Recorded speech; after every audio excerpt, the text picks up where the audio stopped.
Et salut à tous. Alors aujourd'hui je vais plus vous apprendre à résoudre une équation différentielle homogène, on l'a déjà fait. Maintenant c'est quelques exercices corrigés entre guillemets supplémentaires. Donc je vous invite à essayer de résoudre cette équation différentielle et je vais la corriger tout de suite. Alors mettez la vidéo en pause si vous voulez la faire et du coup je passe à la correction. Donc on va résoudre cette équation différentielle homogène. Donc là il y a la méthode. Premièrement on va transformer l'équation en RK plus R plus etc. est égal à 0. Donc si vous ne comprenez pas en fait cette vidéo pourquoi on fait ça ou quoi, allez voir les vidéos précédentes sur les équations différentielles homogènes, vous comprendrez tout bien. Donc alors dans un premier temps on a quelque chose qu'on n'a pas l'habitude de voir. Donc je vais réécrire le système, mais c'est simplement qu'on va passer en fait ce y de t de l'autre côté. Donc ça on a tout à fait le droit de le faire, hein. Donc y' de t plus y de t est égal à 0. Voilà, j'ai simplement passé ce y là, je l'ai mis de l'autre côté. Et du coup, y de 0 est égal à 1. Voilà, et ça en fait c'était concrètement le plus difficile je pense, parce que après c'est simplement suivre la méthode, c'est tout le temps faire la même chose. Donc on va transformer l'équation en RK plus R plus etc. est égal à 0. Donc là maintenant vous commencez à comprendre. R que je dérive, enfin R qui correspond à Y et on dérive une fois. Donc R puissance 1 plus R puissance 0 est égal à 0. Donc ça fait R plus 1 est égal à 0, voilà. Donc du coup, je passe le 1 de l'autre côté, donc ça fait R est égal à 1, on a trouvé les racines complexes. Attention, autant de racines que de K, là on a dérivé une fois, donc K égale 1, et on a bien une solution. On cherche du coup sa multiplicité c'est forcément 1, il est tout seul, le 1 il n'apparaît qu'une seule fois, donc multiplicité est égale à 1.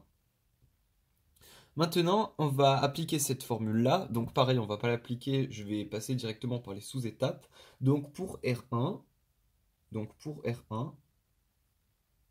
R1, du coup on a E puissance R1t, somme de m égale 0 à m moins 1, x t puissance m. Donc du coup ça équivaut à exponentielle de R1, donc j'ai simplement copié ce qu'il y avait ici, hein. R1 c'est 1, donc 1t, somme, donc là vous commencez à comprendre je pense, de m égale 0 à m-1, donc m est égal à 1, donc 1 moins 1 ça fait 0, somme de 0 à 0 de x t puissance m. Quand on fait la somme de 0 à 0, c'est comme si on ne faisait pas la somme et qu'on prenait directement ces termes-là. Et comme on part de 0, donc on fait x t puissance 0, donc x t puissance 0.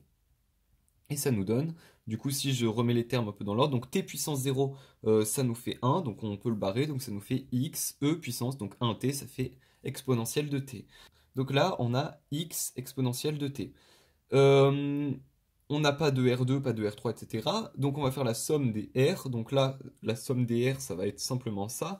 Donc du coup on peut écrire que y de t va être égal à ce que j'ai souligné, donc x exponentielle de t. Maintenant on va tenter de trouver les constantes.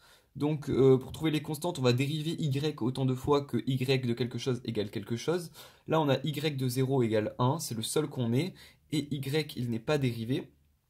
Donc du coup, on ne va pas le dériver, et du coup ça nous fait y de 0 est égal à x exponentielle de 0, et on sait que c'est égal à 1. Voilà. Du coup, exponentielle de 0, ça fait 0, donc c'est exactement, enfin ça fait 1, pardon, du coup je peux l'enlever, donc ça nous revient à dire que x est égal à 1. Maintenant, ce qu'il nous reste à faire, c'est simplement de remplacer la constante. On va remplacer x par 1 dans la solution finale. Donc y de t va être égal à 1 exponentielle de t, ou encore y de t est égal à exponentielle de t. Voilà, du coup, cette équation, c'est exactement la même que celle-ci. J'espère que vous avez bien compris, que ça a été clair, encore une fois, j'espère. Et on se retrouve du coup dans la prochaine vidéo où on aura un autre petit exercice.